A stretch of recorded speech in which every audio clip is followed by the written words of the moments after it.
డబ్బున్న వాళ్ళ కొడుకుల పెంపకాలు ఎలా ఉంటాయి చెప్పండి. వాళ్ళ మాట తీరు బాగోదు. ఒక మాట అంటే అరే ఎదుటోని ఇబ్బంది పెట్టే మాటలు మాట్లాడతారే, అన్ని గొడవలకు కారణంగా ఉంటాయి. డబ్బులో పెరిగిన వాళ్ళు పిల్లలు అలాగే పెరుగుతారండి, రెక్కలేసుకుంటారు, మాట తీరు బాగోదు, సఖ్యత ఉండదు, సమాధానం ఉండదు, అసలు ఎక్కడ లోబడి పనిచేయరు. వాళ్ళు చూడండి, ఇస్సాకు గారి ఎండి బంగారాలకి ఇంత ఆస్తికి వారసుడైనా ఎక్కడైనా అబ్బాయిలో పొగరగా పెరిగిన వాతావరణం కనబడుతుందా? ఏ పనికి పనికిరారు కానీ, నెత్తి మీద 10 రూపాయలు పెడితే పనికిరారు కానీ వాళ్ళ మాటలు ఎంత గర్వంగా ఉంటాయో.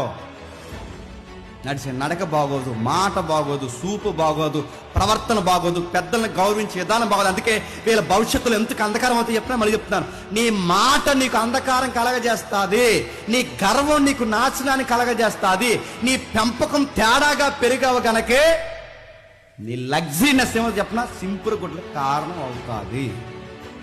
చాలా మంది జనరేషన్ పిల్లలు ఎందుకు దీవింపట్లేదంటే, ఇందాక తమ్ముడు చెప్పాడు, గర్వాంధులు, తల్లిదండ్రులకి చెప్పండి అవిధేయులు, ఇలాంటి వారు ఆశీర్వాదానికి కారకులు ఎవరు? నాశనానికే కారకులు అవుతారు. ఇస్సాకు అంత బాగా ఆశీర్వాదానికి కారకుడు ఎలా అవ్వడు? అంత డబ్బులో పెరిగినా కానీ అబ్బాయి వాళ్ళ నాన్న మాట వింటాడు, లోబడతాడు, చెప్పిన మాట వింటాడు, చెప్పిన పెళ్లి చేసుకుంటాడు, కూర్చోమన్న దగ్గర కూర్చుంటాడు, లెగమన్న దగ్గర లెగుస్తాడు, శత్రువులు వచ్చినా సరే ప్రేమిస్తాడు.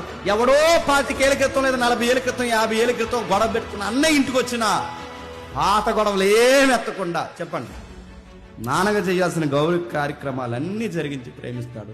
వచ్చిన వాళ్ళందరికీ ప్రేమ విందులు పెడతాడు.